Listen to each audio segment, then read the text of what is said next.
أعوذ بالله السميع العليم من الشيطان الرجيم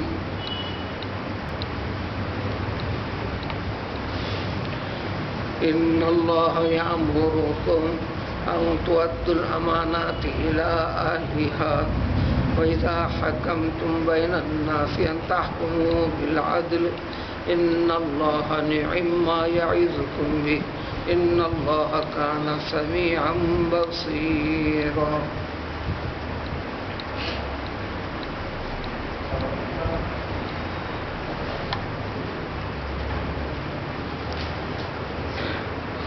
سن 8 ہجری میں مکہ فتح ہوا.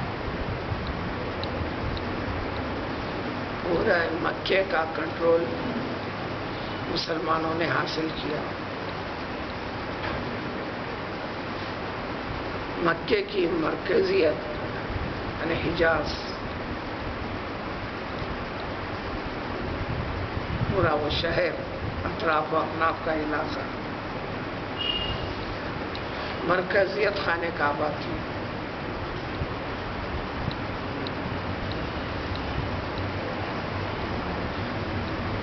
اس کے بعد خانہ کعبہ کی تولیت متولی، یہ قدیم سے طریقہ رہا ہے، قدیم سے طریقہ رہا ہے.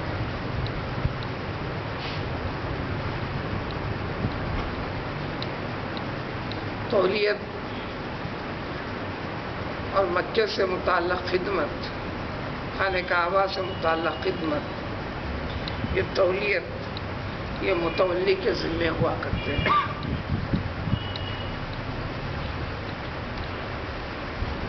ساری چیزوں کی دیکھ بھال اس کو کرنا پڑے گا. اس آیت شریفہ میں 2 پہلو ہیں. ایک تو ابتدا میں نزول والا پہلو جس وقت نازل ہوئی تھی آیت شریفہ، ورنہ حکم عام ہے دین کے سبھی معاملات کے لیے. ہر وہ معاملہ جو بندے کا اللہ کے ساتھ ہے اس سے متعلق ہے، ہر وہ معاملہ بندوں کا بندوں کے ساتھ ہے. چاہے ایک بندے کا معاملہ بیوی کے ساتھ یا اولاد کے ساتھ یا باپ کے ساتھ یا پڑوس کے ساتھ یا دوست و احباب کے ساتھ یا اس کا تعلق حکومت کے ساتھ، یہ سارے کے سارے معاملات سے متعلق اس آیت شریفہ میں ذکر ہے. کلام پاک کو پورا ایک ساتھ نازل کرنے کے بعد دنیاوی آسمان میں کوئی نہ کوئی مناسبت پیدا ہونے کے بعد ان آیتوں کو بھیجا جاتا رہا تاکہ منشاء خداوندی بندوں کے دلوں میں اچھی طرح بیٹھ جائے کہ اللہ تبارک تعالیٰ بندے سے چاہتے کیا ہیں. اس کلام پاک کا مطلب پوری طرح ان کے دل و دماغ کا حصہ بن جائے.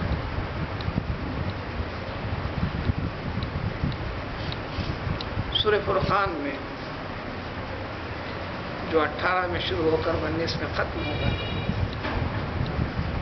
اسی کی وضاحت فرما دی اللہ تعالیٰ نے، کذالک لنثبت بہ فؤادک ورتلناہ ترتیلا. دل کا ایک مضبوط حصہ بنا دینا مقصد تھا اور ہے، اس لیے قرآن کو ترتیب واری نازل کرتے جا رہے ہیں ضرورت سے مطابق.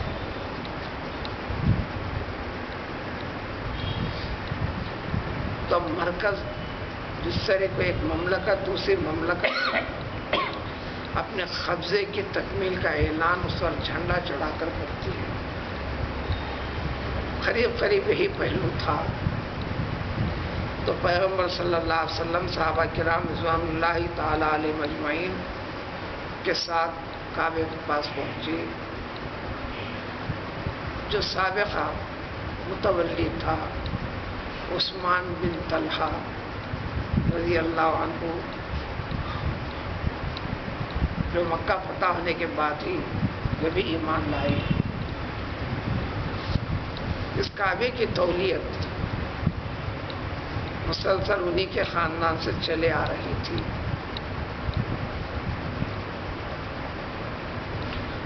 کعبہ مکہ فتح ہونے سے پہلے بھی کچھ نوک جھونک بھی ہوئی تھی مسلمانوں کے ساتھ وغیرہ وغیرہ.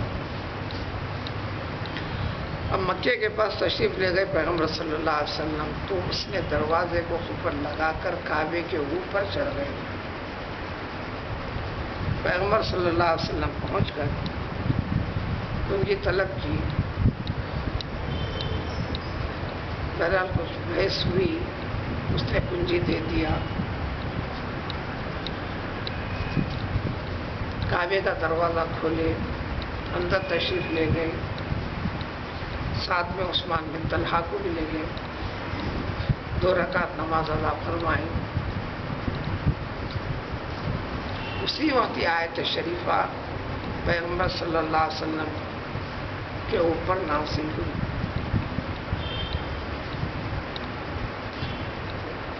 یہ بڑی بڑی تفاسیر اس طرح لکھا کرتے ہیں, یہ آیت اس وقت نازل ہوئی, یہ آیت اس وقت نازل ہوئی, یہ آیت کے نازل ہونے کی وجہ ہے.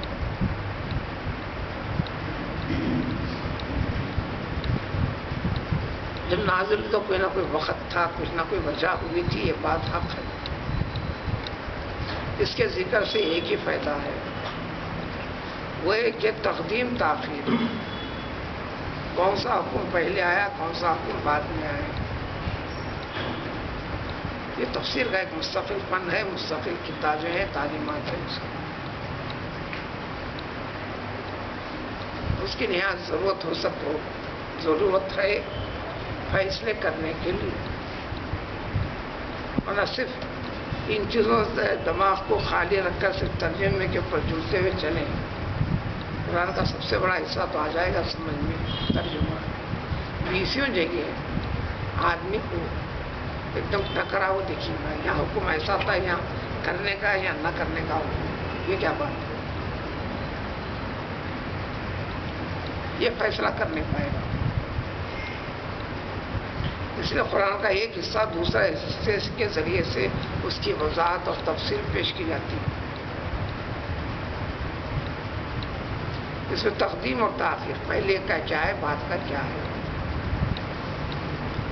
20 جو چیزیں جو پہلے کی تھی ختم کر دی گئی تو قرآن سے بھی ہٹا دی گئی, اللہ نے خود ہٹا دیا. جب ہٹایا اللہ تعالیٰ تو خود پیغمبر صلی اللہ علیہ وسلم کے ذہن سے بھی, سینے سے بھی ہٹا دیا. صحابہ کرام رضوان اللہ تعالی مجمعین کے سینوں سے بھی نکال. بات سیدھے رکھیں, اس کے اندر کئی چیزیں ہیں, اب یہ فن بیان کرنا نہیں, ایک مستقل ہے. تو گیا تو اس آیت شریفہ کا تعلق قیامت تک انسان کے ہر شعبے سے جڑا ہوا ہے. وہ بنیادی چیز اس کو اللہ تعالیٰ نے امانت قرار دیا ہے. اللہ تعالیٰ نے بندوں کے پاس ایک امانت دی ہے, ایمان کی, اس کے ساتھ جڑے ہوئے اعمال کی.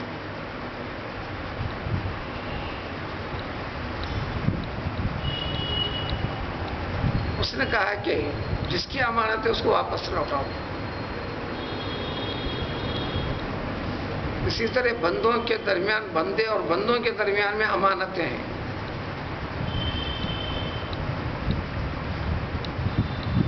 چنانچہ وضاحت میں رسول اللہ صلی اللہ علیہ وسلم فرما دیا, لا ایمان لمن لا امانت لہ,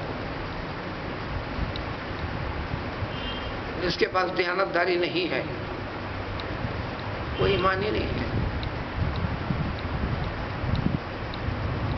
پورے ایمان اور اسلام سے انسان کے اندر ایک دیانت دارانہ پہلو پیدا کرنا ہے. یہ دیانت داری بندہ اسلام کے ذریعے سے اللہ تعالیٰ سے جو عہد کر رکھا ہے سارے حقوق کو ادا کرنا, یہ دیانت داری ہے. پھر ایک انسان کا دوسرے انسان پر جو ذمہ داریاں ہیں, مالی اعتبار سے وقت اس میں اطلاق آئے گا, دیگر ذمہ داریوں کے لحاظ سے بھی وہ ساری کی ساری چیزیں ادا کرنا, یہ دیانت دارانہ پہلو ہے.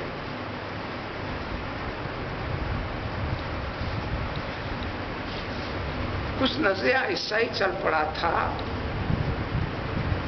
سیدنا علی رضی اللہ تعالیٰ عنہ کو، حضرت عباس رضی اللہ تعالیٰ عنہ، سب کے سب آگے آگے بھی بڑے تھے. آج کے بعد سے یہ خانہ کعبہ کی تولیت ہمارے میں، اس کی خدمت، اس کو عربی میں صدانہ بولتے ہیں. حج کے بعض چیزیں جو عبادت کے طور پر قدیم سے ہیں، اسلام نے بھی آ کر باقی رکھا. جو بگاڑ تھا اس کو ختم کیا. سخایا باقی ہے، پانی وغیرہ کے انتظامات کرنا. صدانہ خانہ کعبہ کی خدمت ہے.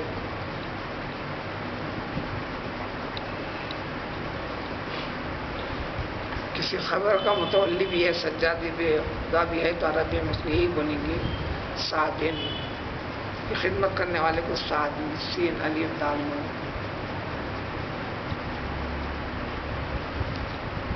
عربی کیا الفاظ ہے؟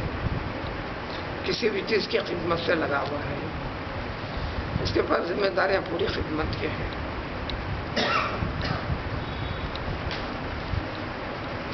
تو فیصلہ کچھ ایسا ہی ہونے والا تھا، قریب تھا. روایتیں وضاحت ایسا کرتی ہیں. احادیث کی تفسیر میں خود پیغمبر صلی اللہ علیہ وسلم بھی کنجی تو طلب کر لیے. حضرت عباس رضی اللہ تعالیٰ عنہ نے فرمایا یہ صدانہ اور یہ تولیت کعبے کی اب ہمارے حوالے کر دیجیے. کھلا کھلا یہ آیت شریفہ نازل ہوئی. حضور صلی اللہ علیہ وسلم نے فرمایا، حضرت عثمان بن طلحہ کو آگے بلا کر بولے یہ کنجی آپ لو، تمہارے پاس ہی تولیت کعبہ اور صدانہ خانہ کعبہ کی خدمت تمہارے پاس ہی رہیں گی. کوئی اس کو تم سے نہیں چھینے گا. اگر چھینے گا تو وہ ظالم ہے، اگر وہ چھینے گا تو وہ کافر ہے.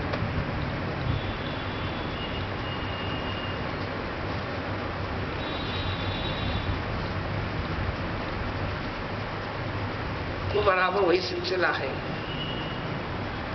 موجودہ دور میں مملکت نے ان کے حق کو مان کر، جیسے رائٹس حوالے کرنا، حقوق کے ادا کرنے کا وعدہ کر لے کر حکومت لے کر سنبھالتی ہے. اس کے حقوق جو ہوتے ہیں، اس کے حقوق ان کو ادا کیے جاتے ہیں. اور یہ طریقہ کر لیا گیا ہے. یہ قیامت تک کے لیے اعلان ہے کہ یہ ذمہ داری اسی خاندان میں سلسلہ بسلسلہ چلتے رہے گی. خیر وہ واقعات ایک تفصیل ہے. آیت کا ترجمہ ہے یقیناً اللہ تبارک تعالیٰ تمہیں حکم دیتا ہے، پابند کرتا ہے. فیصلہ خداوندی ہے تمہارے لیے کہ تمام قسم کی امانتیں تم اس کے جو اہل ہیں، حقدار ہیں، امانت والے ہیں، امانت رکھانے والے ہیں، ان کو حوالے کر دو. پیغمبر صلی اللہ علیہ وسلم سب سے پہلے بلائے اور دے دیے. یہ عملی طور پر نمونہ کہ حکم خداوندی کی تعمیل کے لیے انسان کس طرح اپنے آپ کو سونپ دینا.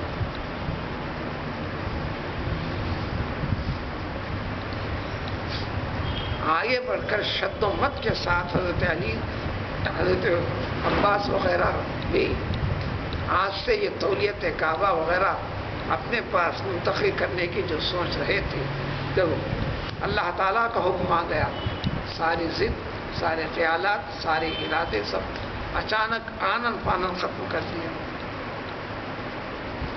سبق یہی پڑھانا ہے کہ دین کا حکم یہ ہے تو اپنی مرضی نے دینا. میں اس کو نیچا کر، اس کی ناک نیچے کروں گا، میں اس کو گراؤں گا، میں اس کے فوقیت پاؤں گا. یہ وسوسے ختم کر دینا، یہ دین کی بنیاد ہے. تو اس لیے دین اسلام میں انسان کے لیے زندگی کے ہر شعبے سے متعلق انفرادی طور پر اس کے اور اللہ کے درمیان میں جتنے احکام ہیں، یہ ایک امانت ہے. اس سے پہلی بات گزری ازدواجی معاملات سے متعلق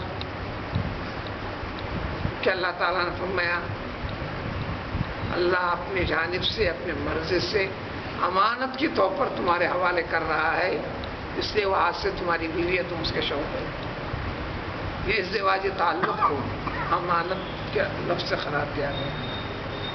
پھر حقوق بتا دیے، طریقے بتا دیے، ذمہ داری دو طرفہ بتا دی گئی، اس کو نبھانا یہ دیانتداری ہے۔ تو کوئی مخصوص معاملے کے ساتھ نہیں، ہر شعبے کے ساتھ جڑا ہوا ہے۔ یہ فیصلہ خداوندی ہے جسے مان لیتے ہیں۔ ایک منافق کا جھگڑا یہودی سے ہو،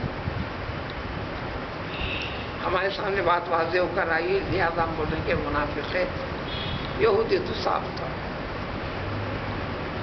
اسلام لا کر مسلمانوں کی شکل میں مسلمانوں کے بیچ میں رہا کرتے تھے۔ ظاہری اعتبار سے، حکمت، مصلحت اور سیاست کے اعتبار سے دل ایمان کی طرف مائل نہیں، اپنے آپ کو مسلمان ظاہر کرنے کے لیے سب کچھ کر کے بتاتے تھے جو مسلمان کرتے تھے۔ نماز بھی پڑھ کے بتاتے تھے، روزہ بھی رکھ کے بتاتے تھے۔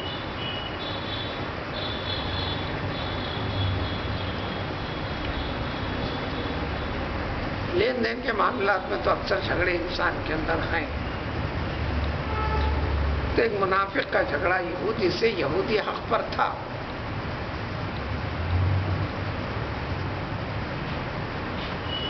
جب دونوں میں جھگڑا ہوا تو تصفیے کے لیے یہودی نے کہا چلو تمہارے پیغمبر محمد صلی اللہ علیہ وسلم کے پاس جائیں گے، فیصلہ کریں گے۔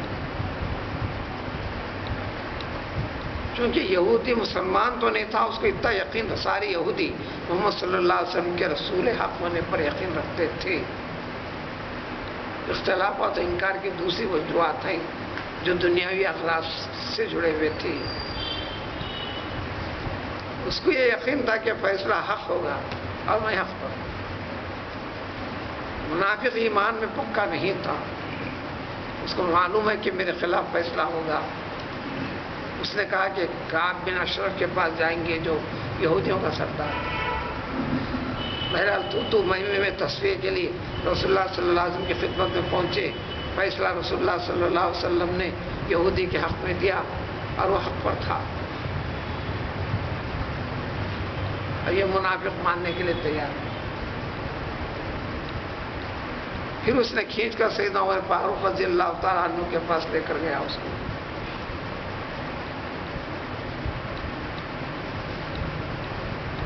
یہ کٹ حجتی کرنے والے شخص کو یہ یقین تھا کہ حضرت عمر فاروق رضی اللہ تعالیٰ عنہ کافروں کے حق میں بڑے شدید اور سخت ہیں۔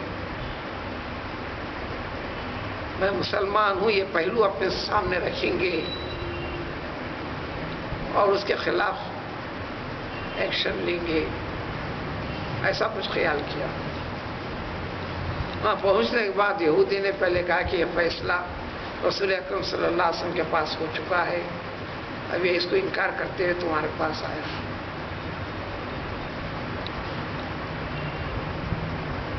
آج بھی عدالتیں ایک فیصلہ کرتی ہیں، فیصلے کو نہ مان کر بڑی عدالت کو جاتے ہیں، پھر عدالت کو جاتے ہیں۔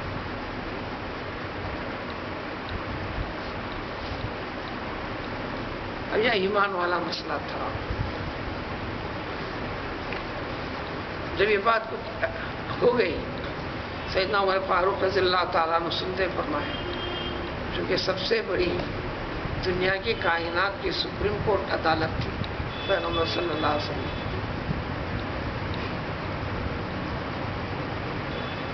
اس منافق نے بھی اقرار کیا کہ ہاں فیصلہ ایسا ہوا ہے، لیکن میں ماننے کے لیے تیار نہیں ہوں۔ اس کے بعد بات آگے بڑھی، فلاں فلاں عمر فاروق رضی اللہ تعالیٰ عنہ نے اس منافق کو قتل بھی کر دیا۔ پھر بات آگے بڑھتے گئی، اس کے وارثوں کا فلاں فلاں منافق کے باتوں کی تعویل کر کر وارثین بتاتے رہے، وہ مستقل جھگڑا ہے۔ ایسے ایک نے کئی واقعات، اس کا عطا پتہ بھی بتایا گیا، اس میں بشر نام کا شخص تھا، منافق فلاں فلاں فلاں۔ ایک نبی اسی احادیث کے ذریعے سے اس آیت شریفہ کے تحت، اس کے بعد والی آیت شریفہ کے تحت قانون اسلام کے 20 مسائل اس میں نکلتے ہیں، سینکڑوں صفحات پر بحث ہے، ہم وہ سب کچھ نہیں کریں گے، قریب قریب مفہوم کے اوپر، جس میں اللہ تعالیٰ کا حکم ہے کہ اے مسلمانوں تم کو حکم ہے کہ تمام امانتیں امانت دار کو پہنچ جانا، ذرا بھی آگے پیچھے یہ نہیں ہونا۔ دوسری بات، عام مسلمان کو سننا ہے، قانون ایسا ہے جاننا ہے، کرنا قانون دان یعنی حکمران طبقے سے متعلق ہے، یہ احکام حکمران طبقے کے لیے، قانون نافذ کرنے والوں کے لیے۔ لیکن قانون کیا ہے پبلک کو بھی تو معلوم ہونا، جو اگر معلوم ہے تو ٹریفک کی خلاف ورزی نہیں کرو گے آپ، چوری نہیں کرو گے آپ، کسی کا حق نہیں مارو گے آپ۔ ایسا کرنے پر قانون جاری کرے گا قانون نافذ کرنے والا۔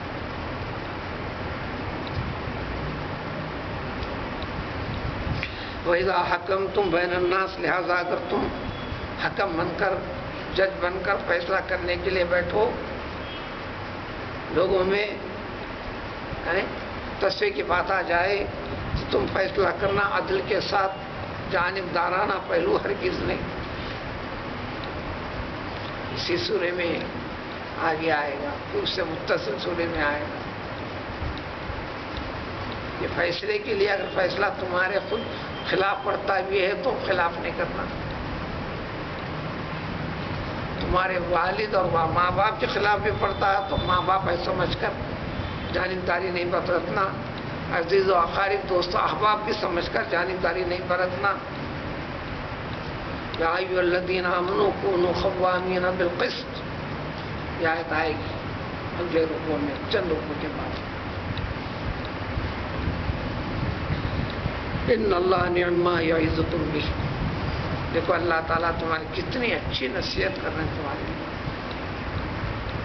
دنیا میں باقی رہنے کے لیے، آخرت میں فائدے کے لیے۔ یقیناً اللہ تعالیٰ خوب سنتے ہیں تم جو کچھ کہتے ہو کرتے ہو، اور تمہاری ساری حقیقتوں کو خوب جانتے ہیں۔ اگر خلاف ورزی کرو گے تو اللہ تعالیٰ کی پکڑ ہوگی،